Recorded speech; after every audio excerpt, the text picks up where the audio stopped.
this is Dickey. I've come to read you another book. This book is called The Day the Crayons Quit by Daywalt. And you can find that on the D shelf, and right under the letter C for children is the letters for the author. So D-A-Y would be the letters you'd look for. And then you would find this book. And he has just a few other books.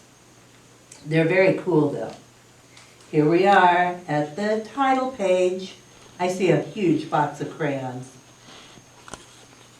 And Daywalt made all of this story, but Oliver Jeffers is the one that was the illustrator and drew all the pictures.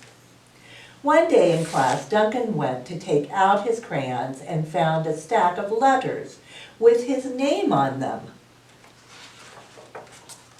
"Hey Duncan, it's me, Red Crayon. We need to talk. You make me work harder than any of your other crayons. All year long I wear myself out coloring fire engines and apples and strawberries and everything else that's red. I even work on holidays. I have to color all the Santas and the Christmas and all the hearts and the Valentine's Day. I need a rest. Your ever-worked friend, Red Crayon." What a funny thing to have a crayon write a letter to you. "Dear Duncan, all right, listen.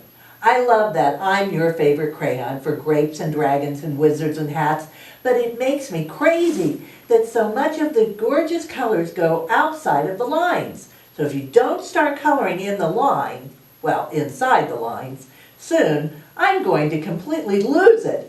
Your very neat friend, Purple Crayon." I like that dragon, don't you? "Dear Duncan, I'm tired of being called light brown or dark tan because I'm neither. I am beige, and I can prove I'm also tired of being second place to Mr. Brown Crayon. It's not fair that Brown gets all the bears and ponies and puppies while the only thing I get are turkey dinners. And if I'm lucky, I might get that. And wheat, and let's be honest, when was the last time you saw a kid excited about coloring wheat? Your beige friend, Beige Crayon." "Gray Crayon here. Well, you're killing me. I know you love elephants, and I know that elephants are gray, but that's a lot of space to color, and all by myself. And don't even get me started on your rhinoceros and your hippopotamus and your humpback whales. You know how tired I am after handling all of those things. I don't know. Oh, such big animals you color. Oh, baby penguins are going to be gray, you know, and also tiny rocks and pebbles. How about that? One of those once in a while to give me a break. Oh, your very tired friend, Gray Crayon." "Dear Duncan, you color with me, but why? Most of the time, I'm the same color as the page you are using me on, white. If I didn't have a black outline, you wouldn't even know that I was there. I'm not even in the rainbow.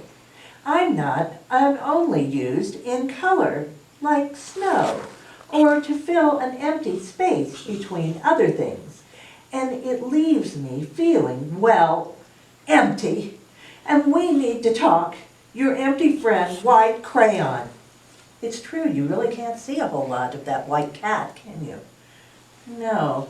If it hadn't been told that is a white cat in the snow by Duncan, I don't think we'd even know that. "Hi, Duncan. I hate being used to draw the outlines of things that are colored in by other colors, all of which think they're brighter than me.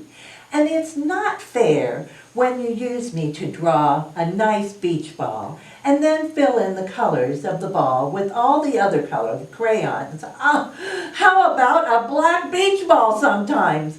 Is that too much to ask? Your friend, Black Crayon. Well, at least he signed it your friend. Dear Duncan, as Green Crayon, I am writing for 2 reasons. One, to say that I like my work loads. And I love crocodiles, trees, and dinosaur and frogs, and I have no problems. And I wish to congratulate you on a very successful Coloring Things Green. It's a collection of yours so far. The second reason I'm writing, though, is for my friends, Yellow Crayon and Orange Crayon, who are no longer speaking to each other. Both crayons feel they should be the color of the sun. Please settle this soon, because they're driving me and the rest of us crazy. Your happy friend, Green Crayon.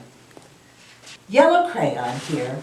I need you to tell Orange Crayon that I am the color of the sun. I would tell him, but we are no longer speaking, and I can prove I'm the color of the sun too. Last Tuesday, you used me to color in the sun on your Happy Farm coloring book. And in case you've forgotten it, it's on page 7. You can't miss it. And I'm shining down brilliantly on the field of yellow corn. And your pal, then the true color of the sun, Yellow Crayon. Dear Duncan, I see Yellow Crayon already talk to you, and the big whiner. Anyway, could you please tell Mr. Tattletale that he's not the color of the sun? I would, but we're no longer speaking. We both know I am clearly the color of the sun, because on Thursday you used me to color the sun on both the Monkey Island and the Meet the Zookeeper pages in your Day at the Zoo coloring book. Orange, you glad I'm here?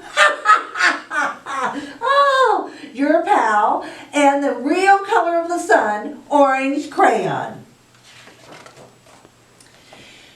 Dear Duncan, it has been great being your favorite color. And this past year, and the year before, and the year before that, and I have really enjoyed all those oceans and lakes and rivers and raindrops and rain clouds and clear skies. But the bad news is that I am so short and stubby, I can't even see over the railing of the crayon box anymore. I need a break. Your very stubby friend, Blue Crayon. Duncan, okay, listen here, kid. You have not used me once in the past year. Is it because you think I'm a girl's color? Well, is it? Speaking of which, please tell your little sister I said thank you for using me to color in her Little Princess coloring book. I think she did a fabulous job of staying inside the lines. And now, back to us. Could you please use me sometimes to color an occasional pink dinosaur or a monster or a cowboy? Goodness knows, they could all use a splash of color. Your unused friend, Pink Crayon. Hey, Duncan. It's me, Peach Crayon. Why did you peel off my wrapper? The paper's gone. I'm naked and too embarrassed to leave the crayon box. I don't even have any underwear. How would you like it to go to school naked? I need some clothes. Help! Your naked friend, Peach Crayon. Well, poor Duncan just wanted to color. And of course he wanted his crayons to be happy. And that gave him a great idea. When Duncan showed his teacher his new picture, she gave him an A for coloring. and an A+ for creativity. Cool book, huh? Well, I was thinking about what you could do with a box of crayons. And so I went to my crayon box and I got out some things. And I decided I would make a rainbow. And I would put a string at the top so it could hang and dangle around, maybe on the refrigerator, maybe on the windowsill. I have a place on my windows where the latch is. I can put it up on the latch and it could hang down into the glass. Just a few ideas, not to mention it could look cool in my bedroom. Well, I want you to notice what I made this out of. I have yarn for the string to hold it up to the window or wherever I place it. And I have taken a paper plate. Again, we found use for paper plates. But if you remember, one time I used it and I only needed half the plate. So I figured a way that this could be used, the other half of this plate. So what I did was, I decided to cut out the center of the paper plate. And that would give me more space for the light to come through, for my rainbow. Then, after I did that, I decided that I would make a place that I could put the clouds that I wanted to add to it, and I would put that here. So I took the center of the cut paper plate and I cut down the middle. And then I asked Mom for, no, you'll have to ask Mom. I'm big, I have this. I am going to use the stapler. So I'm going to staple on a place for my clouds. And also, heaven forbid something goes to waste.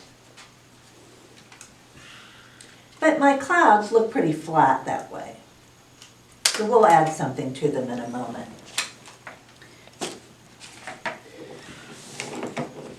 Back to the crayons.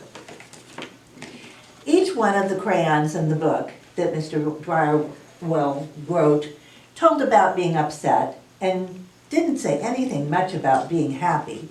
But I feel like rainbows make me happy. And so I'm going to start with a red crayon and I'm going to color along the top of the paper plate part, and it has ridges and you can hear it when it goes over. Hear that? And so I'm going to start with red and yellow and green and blue,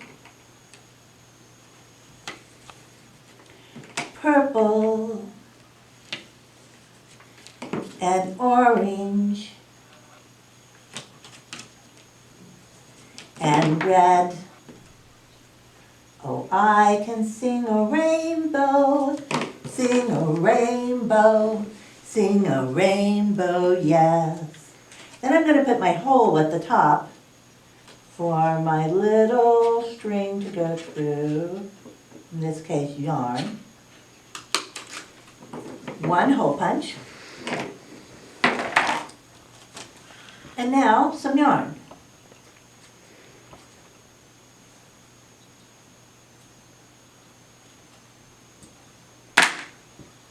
Yarn in. I'm in the hole, I'm in. I'm in the hole, I'm in. I'm the yarn, I'm in the hole, I'm in the hole, I'm in. And now I tie a knot. I may have to ask your mother to do that part because maybe you're not a knot tier. And then it's time to put on clouds. Now I want to tell you about this. Interesting. Clouds are on the table outside. I could not find cotton balls, but I was able to find batting. Now batting, let's think about that word. It's fluffy stuff that you buy from a store in a big plastic bag. And what happens is, you could go to Build-A-Bear and you could use batting, and you would stuff the batting for the, in the store and make a bear, and then you put the clothes on. But I'm using batting that I bought in a huge bag instead of cotton balls, because I don't have any cotton balls today.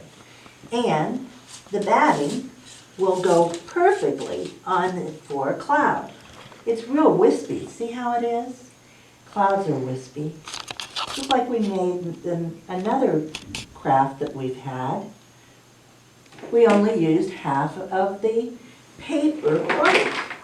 But this time, we could make it by using paper plate and batting and yarn. So enjoy your rainbow and enjoy the books that we read today about the day the crayons quit.